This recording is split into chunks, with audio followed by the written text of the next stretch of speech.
Estos ignoran voluntariamente que en el tiempo antiguo fueron hechos por la palabra de Dios los cielos y también la tierra, que proviene del agua y por el agua subsiste. Por lo cual el mundo de entonces pereció anegado en agua. Pero los cielos y la tierra que existen ahora están reservados por la misma palabra, guardados para el fuego en el día del juicio y de la perdición de los hombres impíos. Mas, oh amados, no ignoréis esto, que para el Señor un día es como 1000 años, y 1000 años como un día. El Señor no retarda su promesa, según la tienen por tardanza, sino que es paciente para con nosotros, no queriendo que ninguno perezca, sino que todos procedan al arrepentimiento. Pero el día del Señor vendrá como ladrón en la noche, en el cual los cielos pasarán con gran estruendo, y los elementos ardiendo serán deshechos, y la tierra y las obras que en ella hay serán quemadas.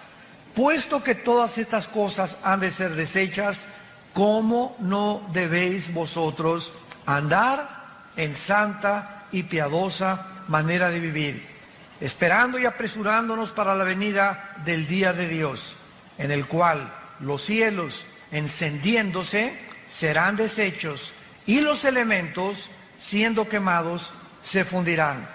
Pero nosotros esperamos, según sus promesas, cielos nuevos y tierra nueva, en los cuales mora la justicia.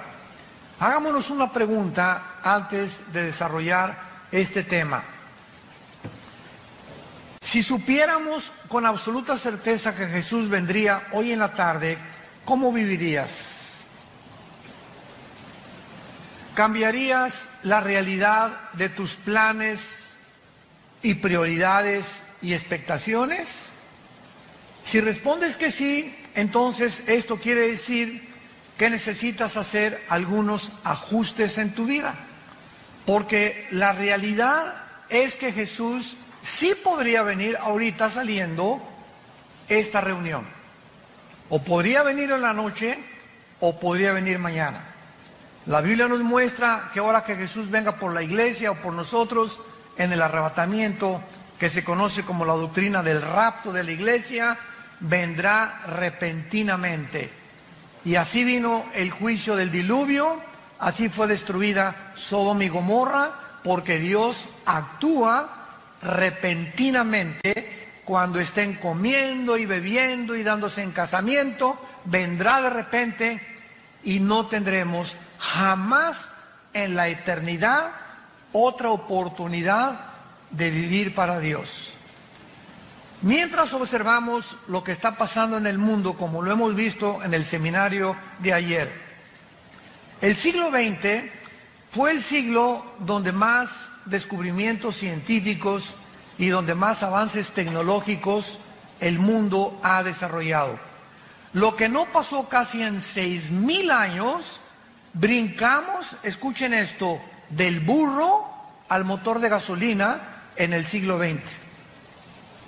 Lo que no pasó en 6000 años ha pasado en el siglo XX.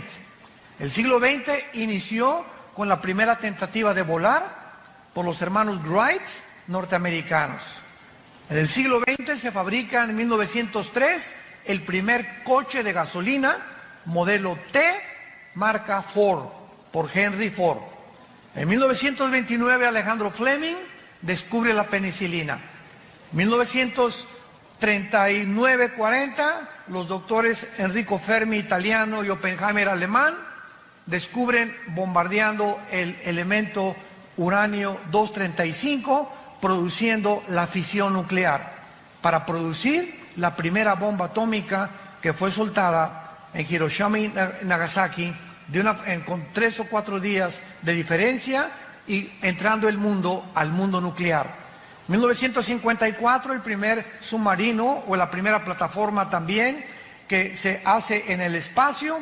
1957 se lanza el primer satélite. En el 69 el hombre llega a la luna. 1970 se descubre el Internet, comenzamos a usar los teléfonos celulares y de los 70s, 80s al siglo XXI que nos encontramos, ¿qué nos sorprende?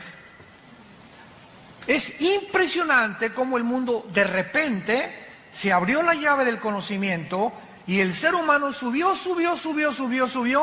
y ahorita en este momento nos encontramos en el mundo de la robotización, donde se han creado robots que ya están desalojando a los seres humanos como empleados, como enfermeras. Hace poco mi hijo Caleb, que está ahorita ahí con los jóvenes, le hicieron una operación de oftalmología con rayos láser en los ojos. Y me dijo el doctor, usted si quiere, doctor Alducin, puede pasar a través de un vidrio y ver la operación de su hijo. A mí me encantó, nunca había visto esto. Entonces lo pude ver así, a mi hijo lo acostaron y yo creí que el doctor que tenía 80 años, dije que no tenga Alzheimer o que no le mueva la mano porque me lo va a dejar ciego, ¿verdad? No, pero ya eso ya pasó hace muchos años de moda, sino que ahora con una manejita, así con un robot, manejó todo el láser y nomás lo movía, lo apuntó y ¡zum!, ¿verdad? La incisión y todo, impresionante. Él no metió la mano para nada en toda la operación. Un robot le abrió los ojos, se lo puso así, otro le puso quién sabe qué tantas cosas, pero yo salí maravillado de darme cuenta el avance en el que estamos ya llegando.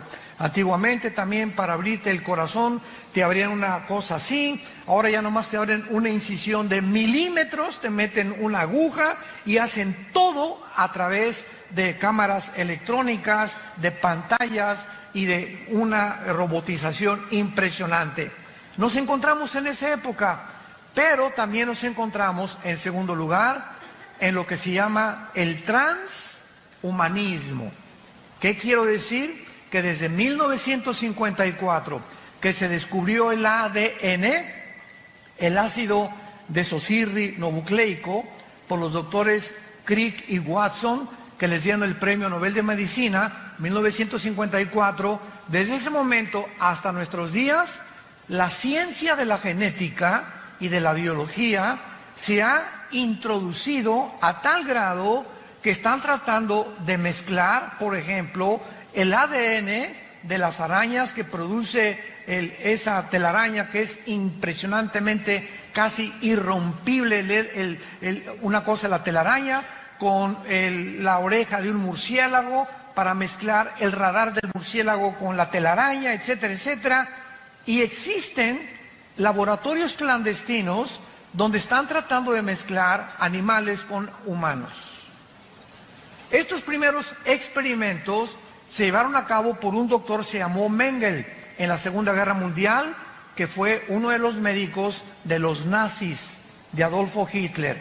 Él fue el primero que comenzó a experimentar con la genética de los gemelos, les abría a las mujeres embarazadas el vientre y sacaban al producto y sacaban el ADN y lo querían mezclar con otra cosa, pero aún no conocían realmente el mundo microscópico de las células como lo descubrieron en 1954.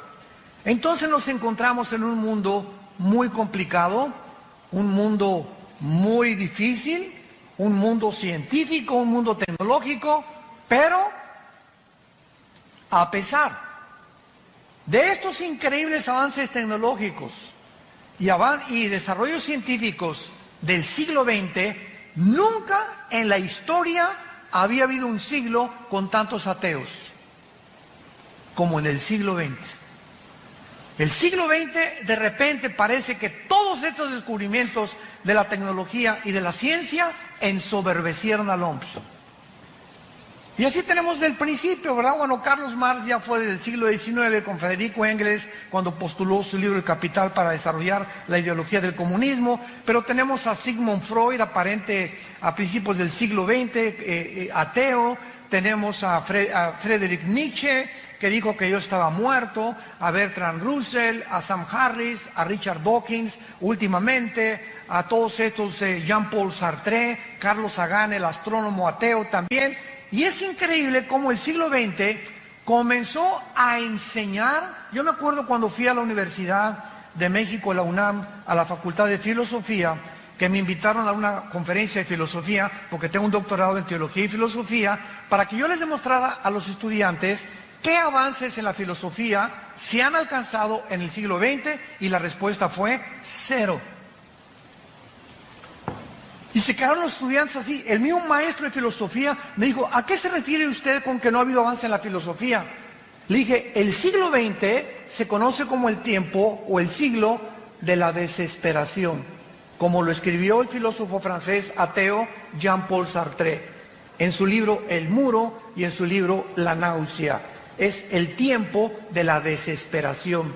Como dijo Sartre antes de morir, he pasado mi vida luchando y demostrando algo que no existe, por lo cual he gastado mi vida en balde. ¿Para qué gasté mi vida tratando de pelearme con alguien que no existe y enojarme con no existe? Él mismo dijo, el ateísmo es insostenible filosóficamente. Sin embargo, al mismo tiempo que en el siglo XX surgieron todos estos ateos, recordamos que los más grandes hombres de ciencia del pasado eran cristianos. Galilei, que descubrió, ¿verdad?, el telescopio y pudo introducir a la astronomía, cristiano. Apúntalo, Blaise Pascal, astrónomo físico francés, cristiano, tenía a Jesucristo como su Señor y Salvador. Isaac Newton, que descubre la gravitación y el movimiento astronómico en el cosmos. Louis Pasteur, el mismo Alberto Einstein, que aunque nunca reconoció que era cristiano, dijo en su frase famosa, Dios no juega a los dados con el universo. Pero de repente tanta tecnología y tantos descubrimientos ensoberbecen al ser humano. Y ahora nos encontramos, vuelvo a repetir, a pesar de todo lo que nos ha rodeado, escuchen esto, somos nosotros la última generación y la primera generación en la historia que tenemos el poder destructivo, nuclearmente hablando, para autodestruirnos en 30 segundos. Somos la primera generación en la historia que podemos autodestruirnos y acabarnos y autoextinguirnos en menos de 1 minuto. El último misil que acaba Rusia de hacer se llama Satán.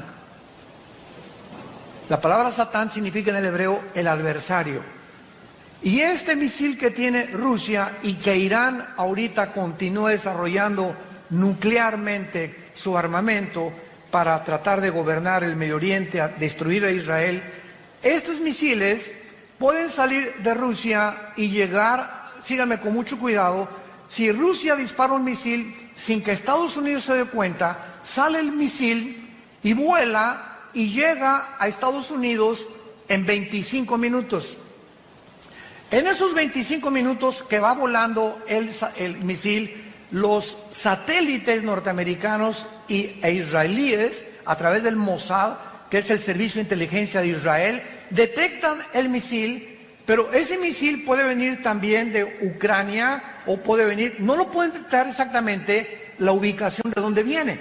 Muy bien, entonces localizan al misil y el presidente de Estados Unidos, actualmente el presidente Donald Trump, trae un portafolio, todos los presidentes norteamericanos traen un portafolio con una computadora con códigos que solamente él sabe el código, para que cuando tenga él la comunicación que un misil se dirige a Estados Unidos, él abre el portafolio y apriete un botón y ese botón suena en la marina, en los portaaviones, suena con la armada terrestre y suena con el poder aéreo, con todos los pilotos aéreos, para que tanto la marina como los pilotos de la Fuerza Aérea y como los soldados puedan preparar sus misiles para interceptar el misil. Solo que hay un problema. que cuando el presidente abra su portafolio, el misil llega antes que el presidente lo pueda abrir.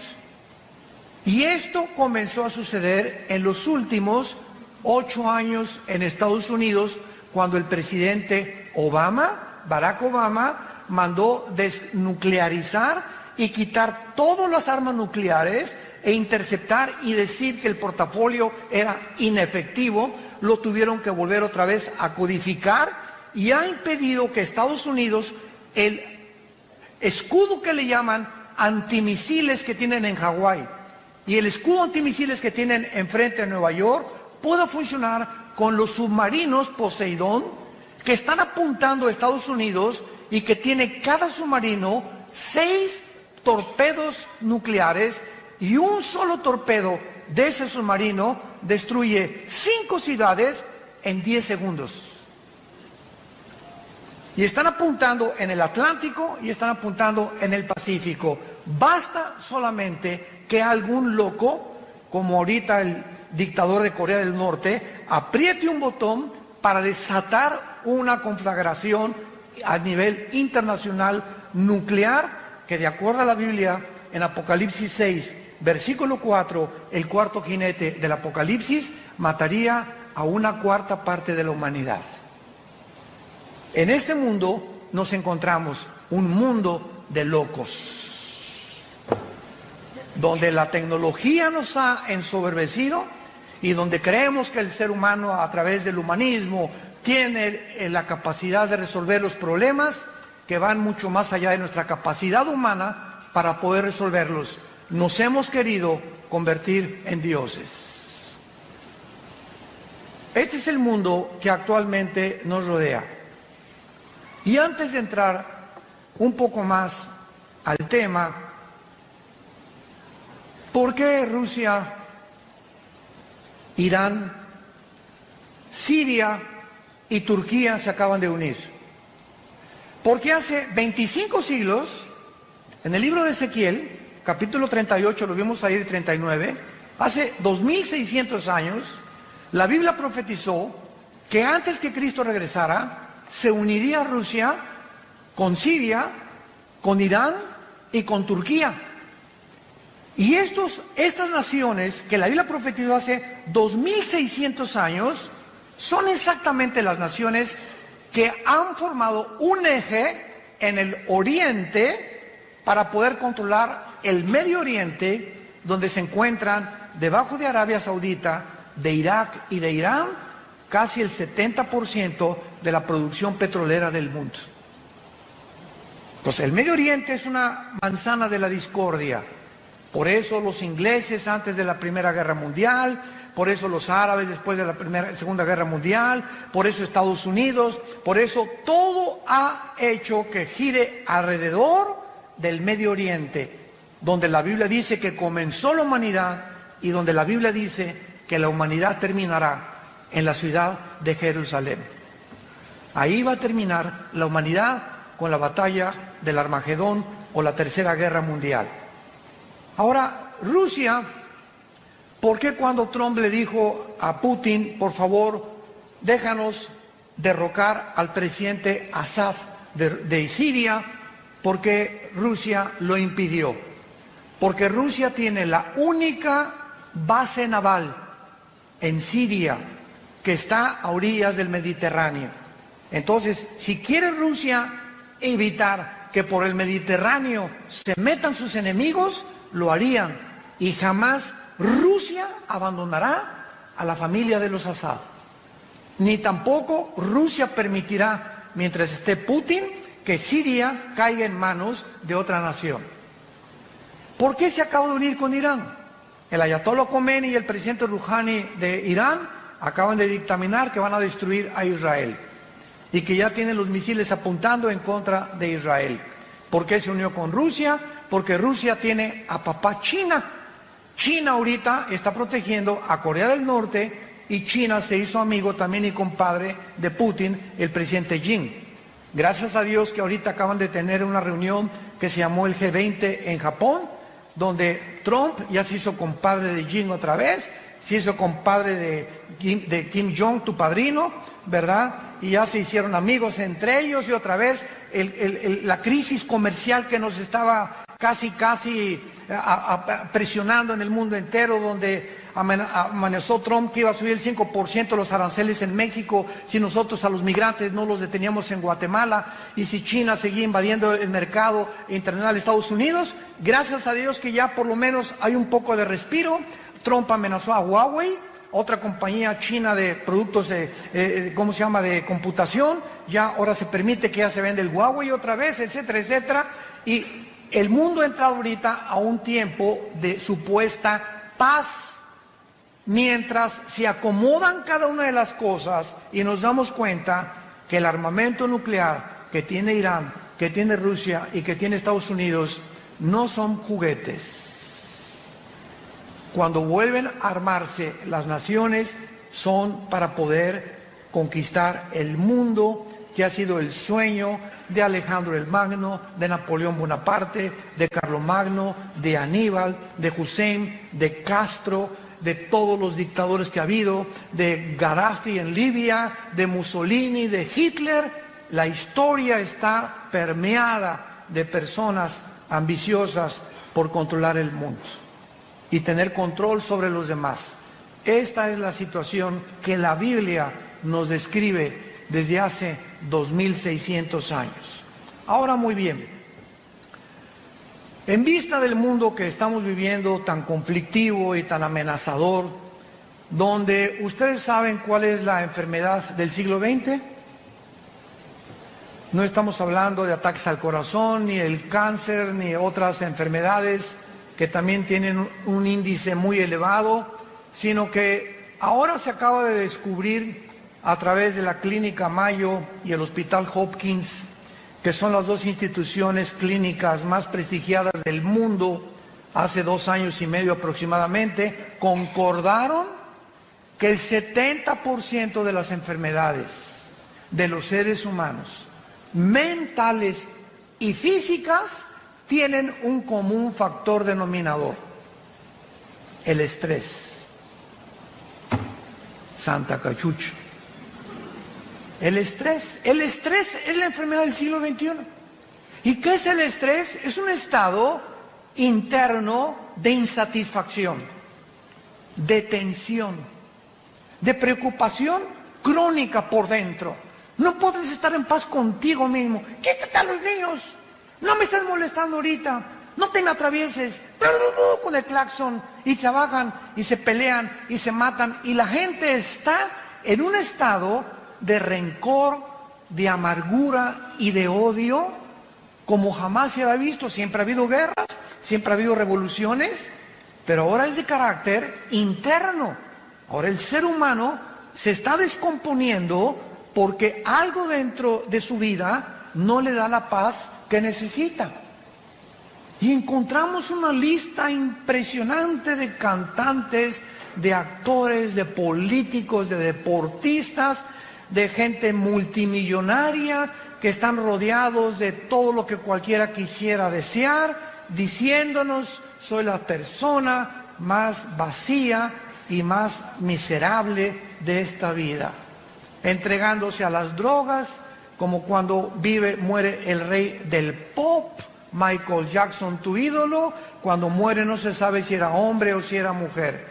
Cuando muere el rey del rock, Elvis Presley, muere con un plato con su cara sobre la sopa, diciendo que ya no quería vivir, con 500 mujeres formadas en fila en su casa de Memphis, esperando tener relaciones con él. ¿Qué ha sido tu sueño? Rabo verde.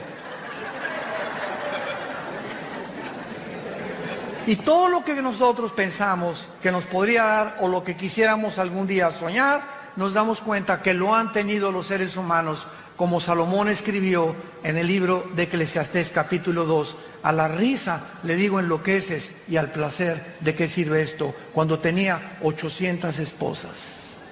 Tú nada más tienes una. Tenemos, dijo el otro, ¿verdad?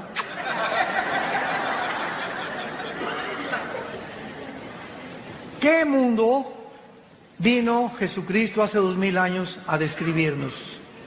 Y hace 2000 años Jesucristo nos recetó la medicina que el mundo necesita 2000 años después. Mi paz les dejo. Mi paz les doy. Esa paz es un estado de tranquilidad interior.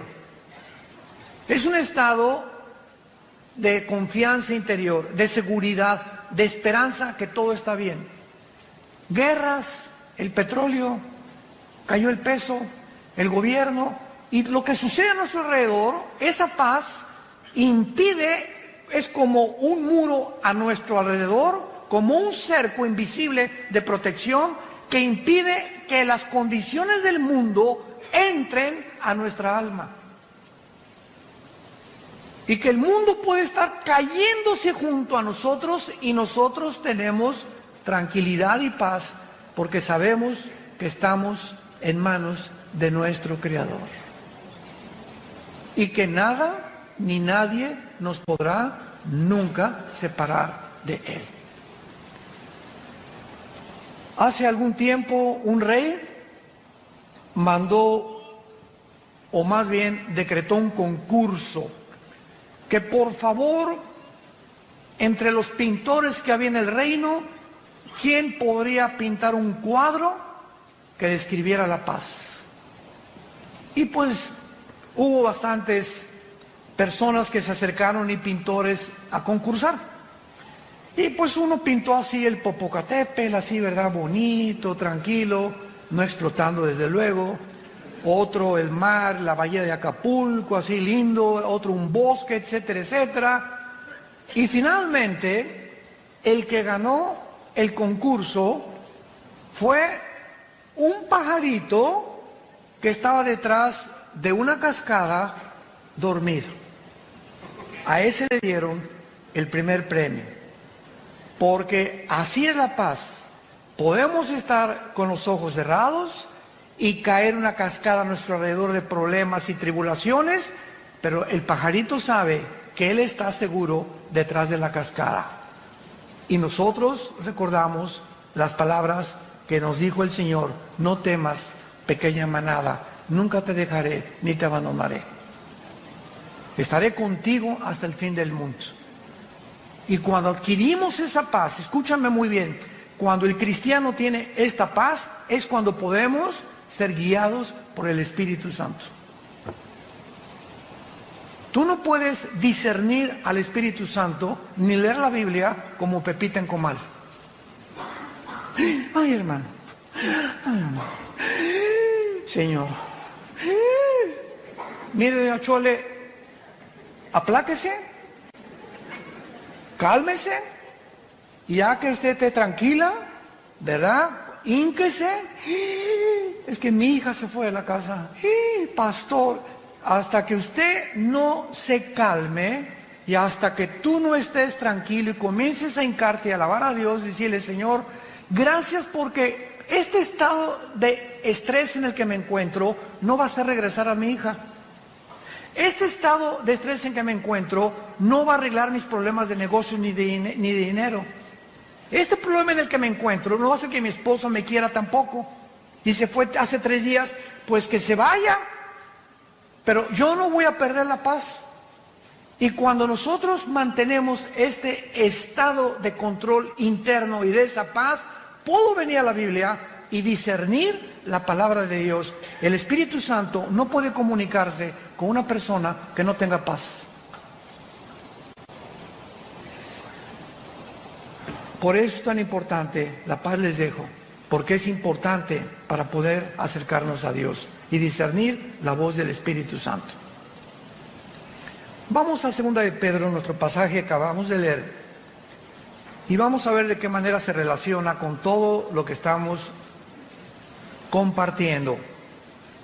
Veamos de qué manera nuestra esperanza y la seguridad que tenemos los cristianos de que Jesús viene por nosotros en cualquier momento.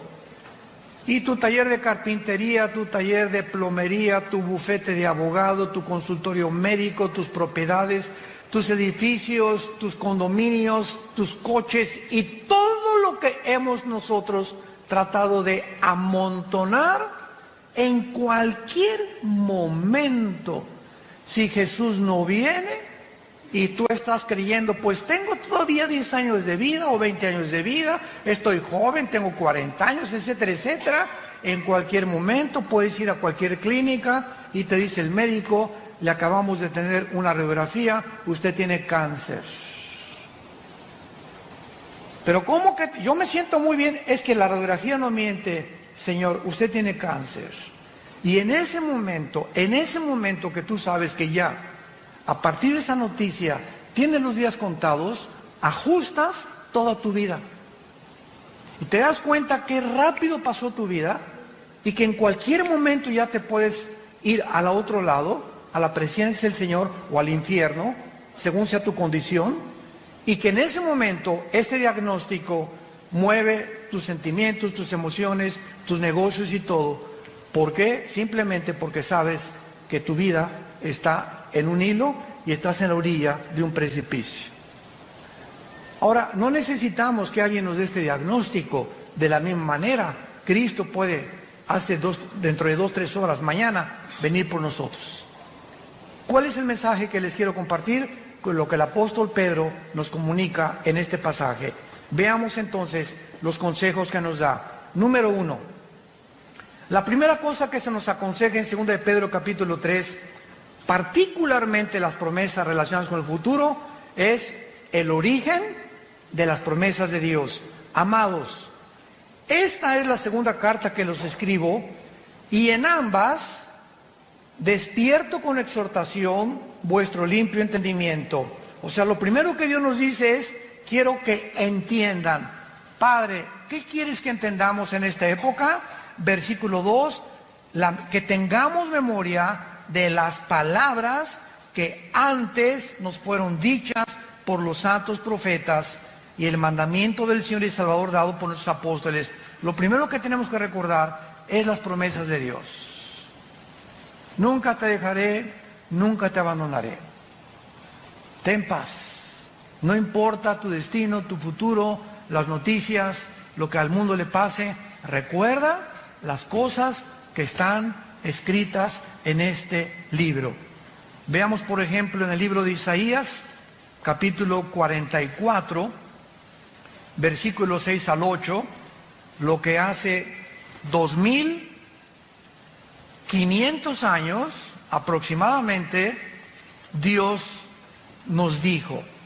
Isaías 44 del 6 al 8, así dice Jehová, Rey de Israel, y su Redentor, Jehová de los ejércitos, yo soy el primero y yo soy el postrero. Yo soy el primero y yo soy el postrero, y fuera de mí no hay Dios. Y nos pregunta Dios, ¿quién proclamará lo venidero, o sea, el futuro? Lo declarará y lo pondrá en orden delante de mí, como hago yo desde que establecí el pueblo antiguo. Anúncienles lo que viene y lo que está por venir.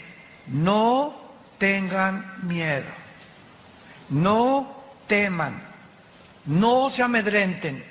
No te lo hice oír desde la antigüedad y te lo dije. Luego ustedes son mis testigos que no hay Dios sino yo. No hay fuerte, no conozco ninguno. Cuando Dios dice, yo soy el alfa y el omega, es la primera letra del alfabeto griego y la última letra del alfabeto griego, el alfa y el omega.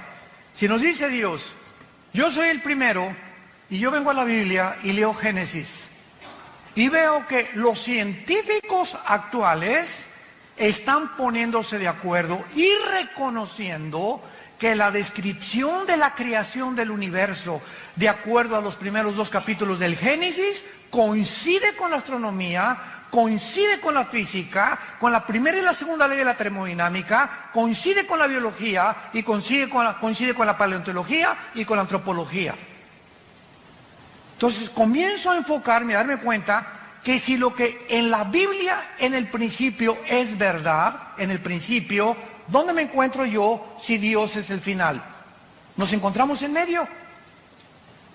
Entonces, ¿qué es lo que nos está diciendo Dios? Voltea hacia el pasado y ve todo lo que es escrito en la Biblia, solo en la muerte de mi hijo en la cruz, 33 profecías se cumplieron, al pie de la letra.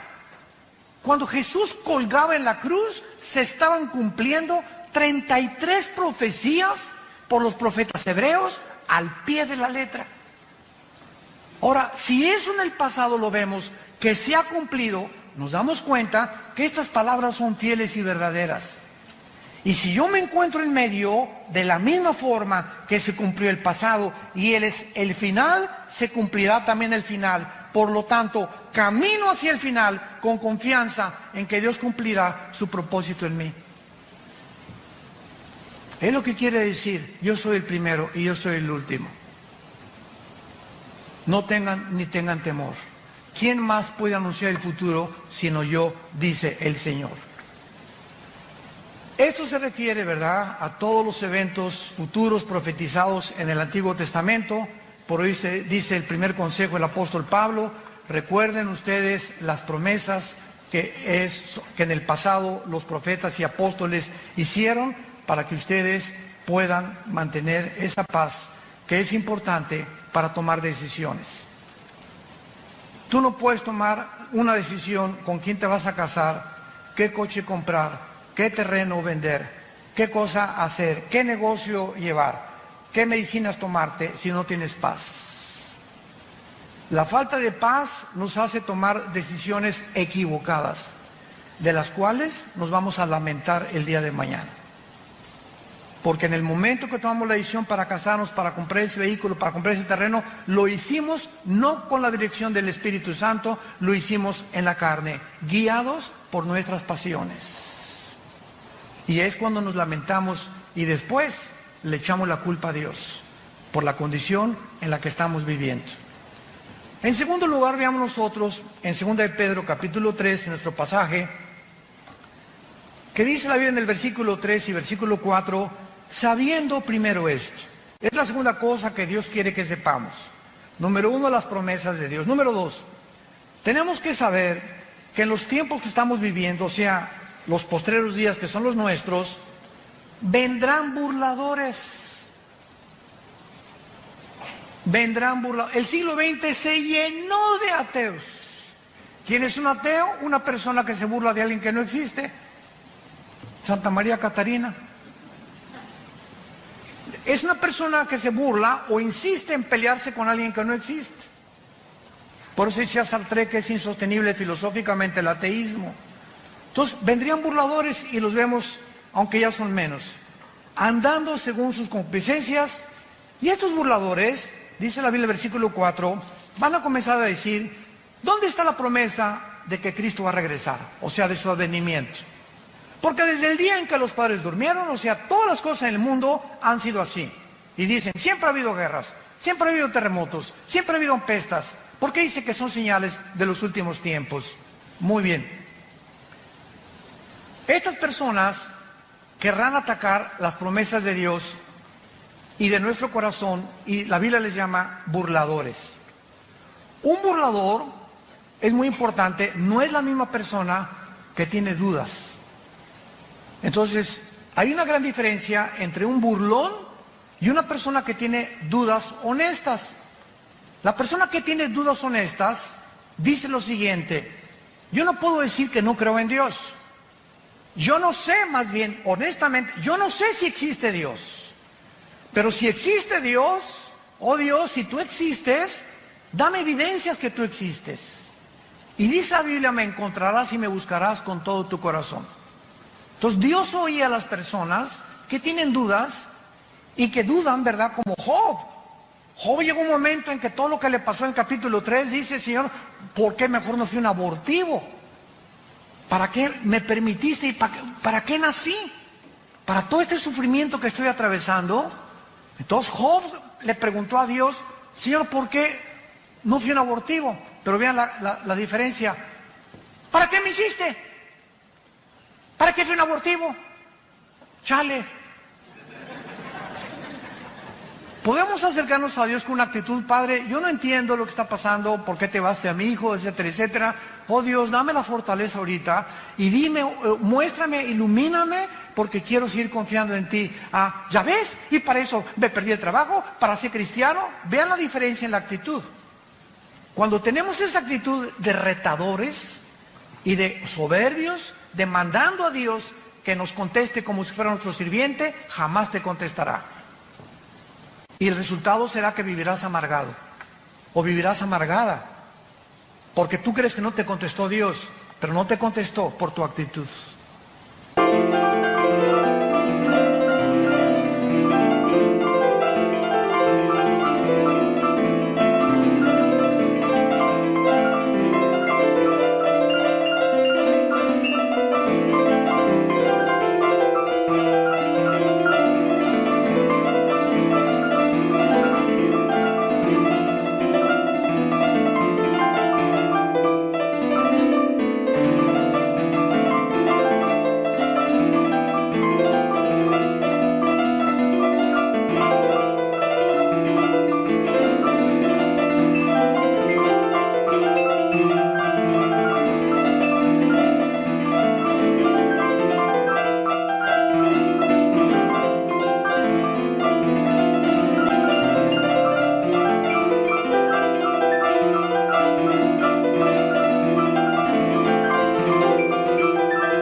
Porque sin humildad no podemos tener palabra de Dios.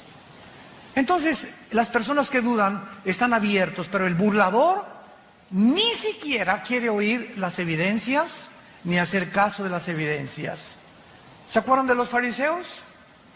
En tiempos de Jesús, los fariseos vieron a Jesús sanar, vieron echar demonios, vieron las palabras, jamás los insultó, jamás dijo groserías, jamás vendió marihuana, jamás hizo daño a nadie, y estuvieron con Jesús. Y los fariseos, el día que planearon matar a Jesús, que es en el capítulo 11 del Evangelio de Juan, fue cuando resucitó a Lázaro.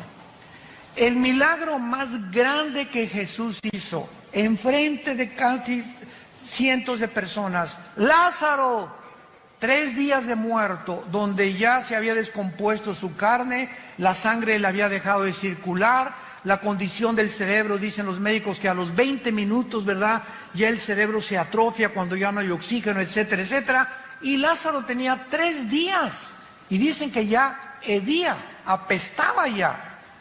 Pues cuando Jesús dice, Lázaro, ven fuera, el espíritu llega, se mete a Lázaro, y comienza la reconstrucción de sus células, la circulación de la sangre, y sale Lázaro. Era para que cualquiera hubiera creído, ¿no crees?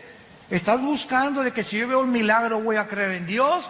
Pues los fariseos vieron resucitar a Lázaro y ese día dijeron, planeamos quitarle la vida. Burladores.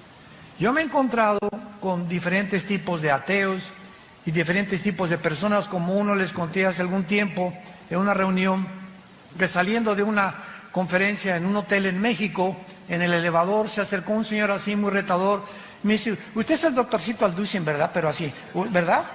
Yo le iba a decir, bueno, ¿y qué te importa, no? Pero no le puedo decir eso, me daban ganas, no nos dan ganas a veces. ¿Usted, verdad? Sí. ¿Y en qué le puedo servir, señor?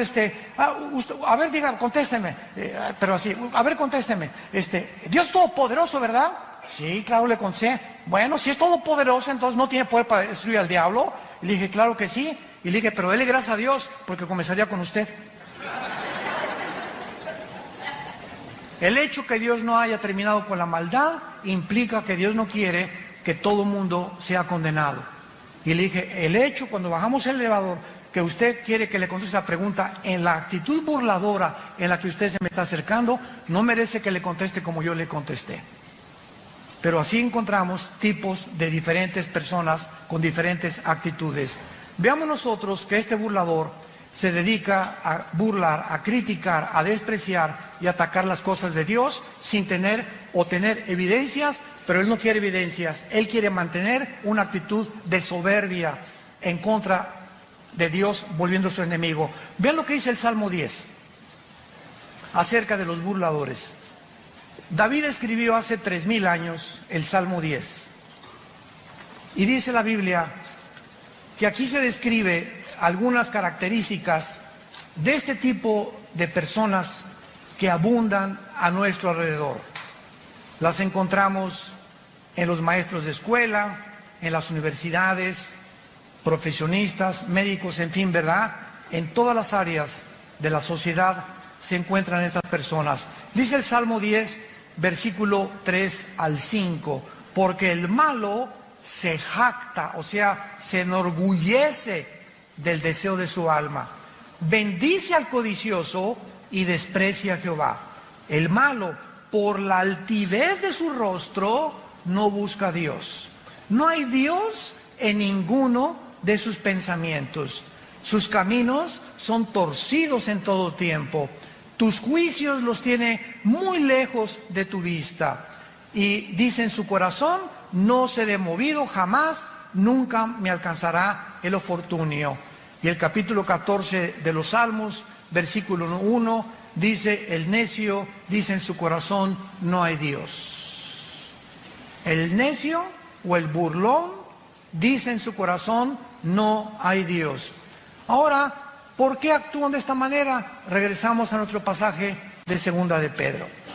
¿Por qué estas personas actúan de esta manera? Donde ya ni las evidencias les funcionan. Simplemente cuando una persona ha decidido, escúchame muy bien, no creer en Dios, como una vez una persona me dice, si yo veo un paralítico levantarse de su silla de ruedas, voy a creer en Dios. Y le dije, no es cierto. Porque si tú ves un milagro de un paralítico levantarse, tus emociones van a ser afectadas y tus sentimientos también, y vas a decir, de veras, está caminando, don Paquito ya tenía 15 años, pero esas emociones que fueron despertadas en ti, de asombro, ¿cuánto te van a durar? ¿3 días? ¿5 días? A la semana regresas a tu misma incredulidad, porque no son los milagros los que nos cambian por el oír, es por la palabra y por la palabra de Dios. Romanos capítulo 10. La fe no es por ver, la fe es por oír. Y si tú cuando oyes las palabras de la Biblia no crees, aunque veas a alguien saltar de una silla de ruedas, no es cierto que vas a creer, porque tu problema no son las evidencias, escúchame esto, tu problema es tu moral. Un día tuvimos una cruzada muy grande en la Plaza de Toros de Villahermosa, Tabasco, en el estado de Tabasco. Y fue una cruzada dedicada a la juventud, hablé del suicidio, de la drogadicción, de la ideología de género, etcétera, etcétera. Y a la salida me estaban esperando 3 muchachas. Y se acerca una muchacha y me dice, oiga, pastor, es que la amiga que trajimos me dice que usted nos quiere asustar.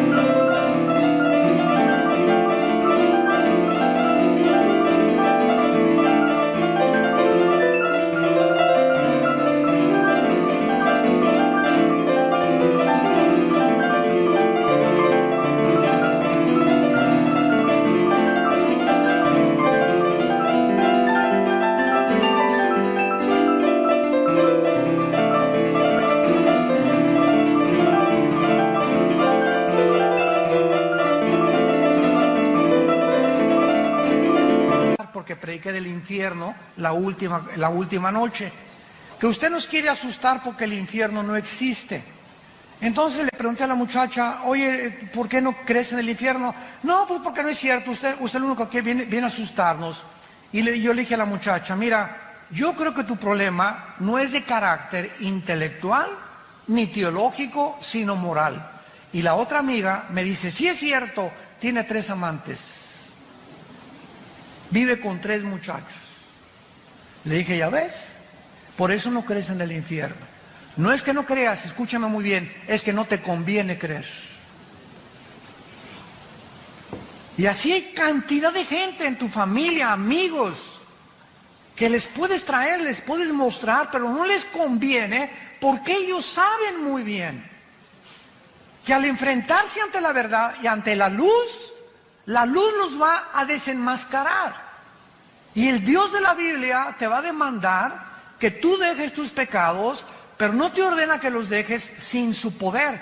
Ellos ignoran que si tú simplemente lo aceptas, Él te dará el poder en el Espíritu Santo para que tú puedas comenzar a vivir una vida nueva. Se llama la gracia de Dios. Entonces mucha gente por eso, por la ignorancia de que creer que pues primero tengo que dejar el adulterio, primero tengo que dejar de ser borracho y lo voy a pensar, y las drogas y después lo voy a pensar, voy a tratar de ser, ya no ser homosexual o lesbiana y después acepto a Cristo. La Biblia dice, ven cómo estás.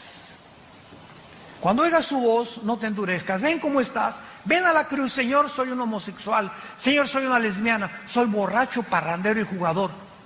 Me dicen el Chapo de la costera Miguel Alemán. No importa, reconoce, es el mensaje glorioso del Evangelio de Jesucristo. Simplemente reconoce tu pecado, que estás mal delante de Dios, que estás mal, que vas en un camino que parece derecho, pero vas a un camino de muerte. Reconócelo y regrésate y dile, Señor, vengo como limosnero ante tu cruz, no tengo nada que ofrecerte, soy un miserable pecador, ten misericordia de mí. Y Dios entra a tu vida, entra a tu vida y te da el poder para dejar esa vida que tú no podías dejar sin su poder. Si el ser humano pudiera cambiar y dejar sus pecados, ¿para qué murió Cristo? Fue un desperdicio en la cruz. Si se nos diera a nosotros la capacidad para dejar el pecado, ¿para qué murió Cristo? ¿Por qué tuvo que Dios sacrificar a su Hijo? Fue el desperdicio más grande de la historia. Pero la Biblia dice que sin derramamiento de sangre no hay perdón de pecados. Sin la muerte de Cristo, Dios no tendría una justificación para poder decirte te perdono. ¿Por qué te va a perdonar? Así nada más porque sí. No es así nada más porque sí. Nos perdona porque su Hijo pagó por nosotros en nuestro lugar. Ahí se cumplió la justicia de Dios para aquel que reconoce que Él es el Cristo, el Hijo del Dios viviente. Estos burladores actúan así, ¿verdad? Porque no quieren que nadie se meta en sus vidas de pecado. La idea de que hay un Dios los llena de pánico, de error, de terror, porque lo que tienen que atacar la verdad de Dios y sus mensajeros. Dice en el Evangelio de Juan capítulo 3, y esta es la condenación, que la luz vino al mundo y los hombres amaron más las tinieblas. Ahí tiene la luz, ahí tiene la verdad. Pero aún cuando está la luz ahí, como los fariseos, ahí está la luz, ahí está Jesús. Sabían que era el santo, que ¿cómo es posible que al hombre más perfecto de la humanidad lo hayamos puesto en una cruz? ¿Cuánto odio contra la verdad y contra la luz? Y dice Juan capítulo 3, y no vienen a la luz porque sus obras son malas y descubiertas por la luz. No les conviene cambiar su vida de pecado. Estos burladores dicen en 2 de Pedro, en nuestro pasaje, capítulo 3, que aún toman, en penúltimo lugar, posiciones pseudocientíficas, diciendo, versículo 5, estos burladores, hablando de ellos, ignoran voluntariamente. O sea, qué increíble que ellos conozcan e ignoren o están decididos a no conocer. O sea, no quiero meterme a la Biblia, no quiero ir a tus reuniones, no quiero a tus estudios. Voluntariamente no quieren conocer la verdad. Te repito, porque la verdad los va a exhibir y les va a mostrar la luz, y a ellos no les conviene salir de su pecado. Aman más las tinieblas en donde viven que pasar al reino de la luz admirable de Jesucristo. Entonces van a usar también posiciones pseudocientíficas, como diciendo que en el tiempo antiguo todas las cosas han sido iguales del principio, que nunca hubo un diluvio universal, que la Biblia está llena de errores, de contradicciones, que son leyendas, etcétera, etcétera. Y como le dije también a una persona en una universidad, un maestro que se me puso al brinco cuando les expliqué a los estudiantes que la teoría de la evolución es anticientífica, antifísica, antibiológica, antigenética, este maestro comenzó a agredirme, ¿verdad? Y yo le contesté, ¿ha leído usted la Biblia? No, Chepo. ¿Por qué ataca usted un libro? Es que está lleno de errores. Por favor, aquí está la Biblia. Muéstreme los errores que usted considera que es una equivocación. Porque cuando usted viene a la Biblia y usted considera que aquí hay una contradicción, el problema no es de Dios, el problema es de su entendimiento. ¿Por qué? Porque los pensamientos de Dios son más altos que los nuestros. Y si me da tiempo a usted explicarle por qué dice esto, le voy a mostrar con la misma Biblia, porque la Biblia no necesita que nadie la defienda, la Biblia se defiende sola. La Biblia de demostrar que Él existe, simplemente la Biblia dice, en el principio Dios creó los cielos y la tierra. Se afirma la existencia de Dios, Él no trata de probar la existencia de Dios, simplemente tú léela y te das cuenta que es un libro sobrenatural, que no somos animales, que somos agentes morales responsables de nuestras acciones, porque si fuéramos animales, como dijo Dostoyevski, un gran filósofo y literario ruso que fue puesto en el exilio en Siberia, en Rusia, Dostoyevski dijo esto en su libro, si Dios no existe, todo está permitido. Así de simple, si Dios no existe, todo está permitido. Bebamos, comamos, ¿para qué le soy fiel a mi esposa? ¿Para qué me mantengo sin robar si el que no tranza no avanza? ¿Para qué soy honrado? ¿Para qué soy honesto? ¿Para qué trato de vivir en mi matrimonio cuando hay 10 mujeres o 15 mujeres mejores? ¿Por qué no tengo hijos por todos lados sembrados? ¿Cortar la mejor flor del ejido donde quiera que yo vaya? ¿Por qué? Porque simplemente hay un Dios que nos dice, vengo a juzgarte en el día del juicio. Y prepárate para encontrarte con tu Dios. Pero si Dios no existe, como una vez Blaise Pascal tuvo una discusión con un ateo. Y el ateo le dijo a Blaise Pascal, oye, pues fíjate que yo no creo que exista Dios, para mí después de la muerte, al polvo, y ahí se acabó todo, como los animales. Y le dice Blaise Pascal, el gran filósofo astrofísico, físico matemático francés, le dice Pascal a este ateo, mira, si tú tienes razón y no hay Dios, bueno, digo, y acabamos todos en la tumba, pues nos vamos al polvo y no hay ningún problema. Pero si mi Dios tiene la razón y Jesucristo resucitó entre los muertos, ¿qué amulados te vas a llevar? Así que ya sea que tú tengas razón o que yo no tenga razón, yo salgo ganando. Porque si Dios no existe, pues no perdí nada. Pero si Dios existe, ¿qué amulada te vas a llevar? Es un simple razonamiento. O como dijo también Newton, una vez tenía un amigo Newton, Isaac Newton, que era ateo.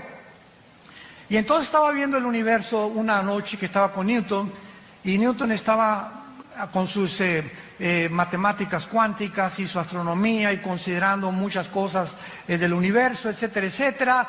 Y le preguntó el ateo a Newton, oye, qué maravilloso universo, ¿verdad? Le dijo, sí, es el diseño y la inteligencia de un Dios. Y le dijo Newton, le dijo el ateo, no me hagas reír. Ahí murió la cosa. Al otro día, Newton lo invita a cenar a su casa. Y Newton tenía en su casa, en su estudio, un universo que él había hecho, así colgó al sol, la luna, las estrellas. Tenía como una sala con una representación del universo.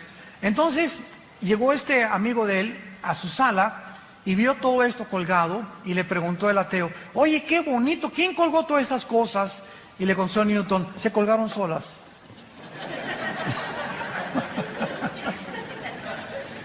Así están muchos ateos. Impresionante, todo se hizo solo. El diseño y la inteligencia vino simplemente de la nada. La materia salió de la nada y la nada nunca produce nada. Entonces, ¿quién produjo, si es que crees en la explosión del Big Bang, una explosión? ¿De dónde salió la materia? ¿Quién produjo la explosión? ¿Quién produjo el universo tan perfecto en el que vivimos? ¿Cómo es posible que las condiciones de la vida en esta Tierra no se encuentren en ninguna galaxia, por lo menos, que hemos nosotros alcanzado a percibir a través de los telescopios? ¿Cómo es posible que la circulación de mi sangre, las células, los glóbulos blancos que actúan como los soldados para atacar las defensas de las bacterias y microbios que entran a mi cuerpo, quién programó a los glóbulos blancos para defender mi sangre y a las bacterias que tengo dentro? Y la impresionante complicación que tienen los miles de nervios aquí dentro de mis ojos, mi nervio óptico, que ninguna cámara ha podido realmente. Ahora que yo me acabo de hacer unos implantes en los ojos, me dijo el doctor Armando, en 3 o 4 semanas, ve desde lejos y ves de chiquito, ponte un lápiz y comienza a hacer así, para que los dos ojos comiencen a los músculos a ejercitarse, el oftalmólogo, y todas estas cosas que yo estoy platicando. Dije, Dios mío, nunca me había puesto a pensar que mis ojos pueden ver desde muy lejos y desde muy cerca. ¿Quién hace que se enfoque y quién desarrolla este foco que los mismos fotógrafos no han podido desarrollar? Ya no hablemos solamente de eso, de la sangre, de los 3 huesitos que forman los oídos, de nuestra lengua, de nuestros dientes, de nuestro esqueleto, nuestros músculos. Bueno, es impresionante cómo puede alguien atreverse a decir, no existe Dios. Nos hicimos de la nada, de las ranas evolucionamos. Y finalmente terminamos en 2 de Pedro, en nuestro pasaje, y dice el apóstol para terminar.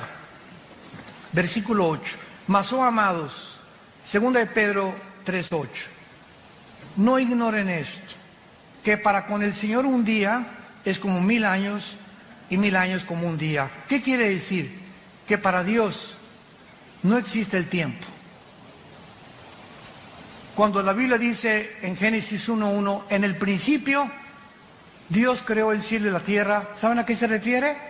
Al principio del tiempo, de la materia y del espacio. Antes del principio no existía tiempo, no existía la materia y no existía el espacio. Y ahora la física afirma y confirma que el espacio no puede vivir sin materia, o existir o la materia sin el espacio, ni tampoco en el tiempo. Y hasta el siglo XX, Alberto Einstein introduce la 4ª dimensión, con su famosa teoría E igual a mc al cuadrado. La energía es igual sobre la masa por la velocidad de la luz al cuadrado, que revolucionó la teoría famosa de la relatividad. Entonces, cuando Einstein comienza a introducir que el tiempo es la 4ª dimensión, ahora desde 1945 hasta nuestros días más o menos, sabemos que somos cuadridimensionales, que es hacia abajo, hacia arriba el espacio, hacia los lados, y el tiempo como la 4ª dimensión. Dios está arriba del tiempo, el espacio y la materia de nosotros. Por eso su nombre es Yahweh. Yo soy el que soy. Para Él no hay el pasado ni el presente. Lo que aquí pasa en 1000 años, desde la eternidad es un día. Entonces, esta es la grande diferencia entre cómo Dios piensa y cómo pensamos nosotros. Y esto le da la capacidad a Él de ver el futuro que nosotros no podemos percibir por estar encerrados en un universo cerrado de 4 dimensiones nada más.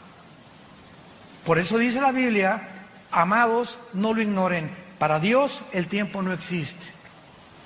El Señor no retarda su promesa. Ay Dios, ¿por qué no vienes ya y acabar con el diablo, los secuestros, los robos, los crímenes, la ideología de género, la prostitución? ¿Cuántos de nosotros verdaderamente cada noche, no sé tú y cuántas personas, has mojado tu almohada con lágrimas, diciéndole a Dios, oh Dios, cuida a nuestros hijos, cuida nuestro matrimonio? Te pedimos por el gobernador de Guerrero. Te pedimos el presidente que tenemos ahorita, dale sabiduría para gobernar México, Señor, pobre México. Por favor, dale sabiduría al gobierno. Vivimos un mundo bien feo a nuestro alrededor. Y nuestras oraciones es lo único que puede cambiar. Y nos desesperamos, ¿por qué no cambias? Te dice Dios, no es que me tarde, es que no quiero que ninguno perezca. Como le dije al Señor en el elevador, dele gracias que Dios no ha actuado ni terminado con la maldad. Porque si Dios terminara con la maldad, ¿cuántas personas que no han oído el Evangelio se condenarían eternamente? Por esa razón Dios retarda su promesa. Es lo que el apóstol nos quiere decir. Pero el día del Señor, versículo 10, vendrá como ladrón en la noche. Los cielos van a pasar con gran estruendo. los elementos ardiendo. Esta palabra significa la composición atómica. Eso es increíble en el griego, son los átomos, serán desechos. ¿Qué es lo que mantiene la cohesión de la materia? La composición atómica. Yo ahorita agarro mi mano y le hago este púlpito así, ¡paz! Y me rompo los nudillos de mis manos. ¿Por qué? Porque los átomos son más gruesos y los electrones y protones que los átomos que forman mi materia de mi piel. Entonces, todo lo que forma la cohesión que existe, y agarro un microscopio y veo el microscopio que giran a una velocidad impresionante los átomos y los electrones y los neutrones, y el hidrógeno tiene 2 átomos, el oxígeno tiene 1, y cada elemento, el helio, tiene otros. Y la composición que hay en toda la materia es completamente diferente atómicamente. Nos damos cuenta y nos preguntamos, ¿quién le da la velocidad a los átomos?